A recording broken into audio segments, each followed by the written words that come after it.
Не прошло еще и 100 дней со дня инаугурации Януковича, а на Западной Украине снова рассуждают, стоит или нет отделяться от Юго-Восточной. Все! Нужно делать две Украины, пора разделяться. А те в Донбассе пусть долбят уголь, дышат выбросами с металлургических заводов и кормят олигархов. Поддерживаю на все 100%. Запад Украины с огромной радостью отделится от восточных болванов. Это биомасса совков, лентяев, алкашей, торчков. Пусть с ними Раша мается, а мы спокойно уйдем за несколько лет в Европу. Это 2 цитаты из многих тысяч в интернете. Но интернетом дело не ограничивается. О необходимости раздела Украины предлагают задуматься не только анонимные блогеры. К примеру, профессор Евген Цыбуленко полагает, что для спасения Украины ее нужно разделить на западную и восточную. Пора, отбросив ложный стыд и варениковый патриотизм, признать, что в нынешнем виде Украина, как независимое государство, не состоялась, что она обречена и не имеет никаких перспектив. Восток — неподъемный балласт, который топит страну. Идея соборности не работает. Если мы не сохраним Украину в составе тех областей, где живет народ, а не охлост, не помнящий ни языка, ни истории, мы потеряем все. Только избавившись от этого балласта, Западная Украина получит все возможности для построения истинно европейского государства и скорейшего вступления в НАТО и Евросоюз. А один из соратников Юлии Тимошенко, Юрий Луценко, недавно на всю Украину заявил: простые люди в Западной Украине сейчас активно обсуждают необходимость раздела страны. Такого напряжения никогда раньше не было. Все говорят, либо миримся, либо разделяемся. Впрочем, Юрий Луценко несколько лукавит. Напряжение и желание западных украинцев отделиться уже бывало. И всякий раз, когда события шли не по их сценарию. В середине 90-х, когда к власти пришел якобы пророссийский Леонид Кучма, всерьез рассматривалась возможность отделения 6 западных областей. Когда в 1994 году Кучма пришел к власти, мы были в Киеве, и Кравчук нам сказал, тогдашний президент уходящий, что если Кучма вздумает объединить действительно Украину с Россией, то мы уже подготовили заявление 6 западных областей о провозглашении независимого западноукраинского государства. В 2004 году все еще раз смогли убедиться. Галичане при потере контроля над ситуацией готовы на крайние меры. Сразу несколько областных и городских рад после победы Януковича во втором туре президентских выборов немедленно заявили о своем нежелании подчиниться его власти, что, по сути, являлось тягчайшим государственным преступлением. Если помните, Галичина и так далее. И они первые, которые в 2004 году выступили за то, чтобы не отчислять деньги в бюджет страны. Вот они как раз были не то, что даже федералисты, а более сепаратисты, потому что они практически могли спровоцировать развал страны. Именно тогда разговоры о необходимости раздела страны начались и в простом народе. Я за европейский выбор. Я за НАТО, чего не хочет восточная часть Украины.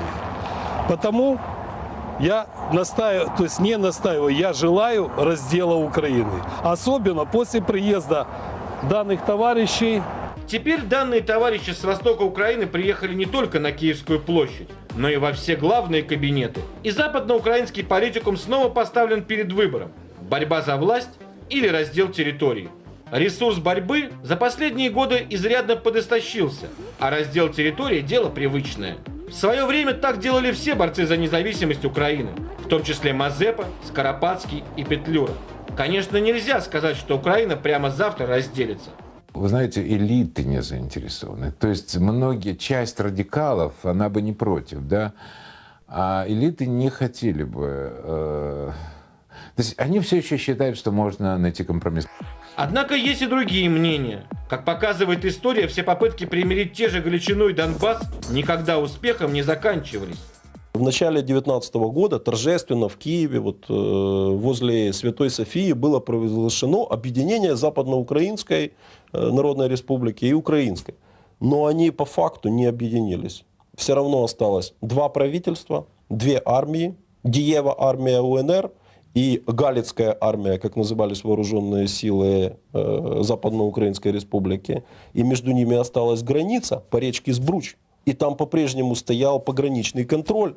Они так и не объединились. Кроме того, в отличие от прошлых лет, сейчас уже восток Украины совсем не против послать западную гораздо дальше, чем в Европу. И не стесняется в выражениях. Мало того, что галичане моют унитазы в Европе, здесь не платят ни копейки и покрывают свои дефициты на наш счет, так они еще и жизни нас постоянно учат. И кто? Главные сепаратисты и изменники. В 16 веке галичане променяли веру отцов на пайку. В 1914 году вместе с австрияками сражались против остальной Украины. В 17-20 облизывали сраки немцам и полякам. В 41-м расстреливали вместе с немцами украинцев. А потом, когда Украину восстановили, разбойничали по лесам. А теперь всех насилуют своей нацистской идеологией. Идите вы к чертовой матери, куда хотите. Достали уже. Таких сообщений уже не сотни, а тысячи. А говорят об этом, похоже, уже десятки тысяч. А как сказал в свое время Карл Маркс, когда идея овладевает массами, она становится материальной силой. И хорошо бы, если все окончится тихо и мирно. Уже сейчас националисты, в том числе те, у кого есть реальная власть в областных радах на Западе, открыто, как, например, Олег Тягнебок, заявляют: придет час, когда будут штурмы, и мы будем захватывать здания. А его еще более радикальные соратники готовят молодых бойцов. Это мы снимали на днях. Подростковый боевой лагерь. В лесах и горах 15-летние мальчишки проходят полный курс самообороны с применением огнестрельного оружия. Мишени — пивные банки. Вечером политинформация. Причина всех бед — евреи и русские. С ними возможны лишь переговоры с позиции силы. Пока подростки готовятся стать сильными и здоровыми, их младшие братья бегают по Львову и играют в квест «Смерть врагам, героям слава» в память об ООН-УПА. Их вожатые, абсолютно уверенные в себе, раздают интервью.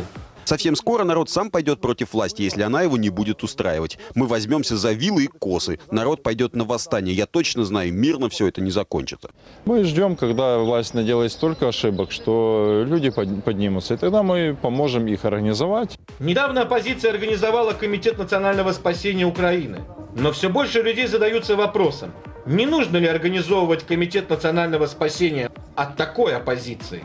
Родион Тунинский, Ярослава Царь, Максим Архипов, ТВ-центр, Украина.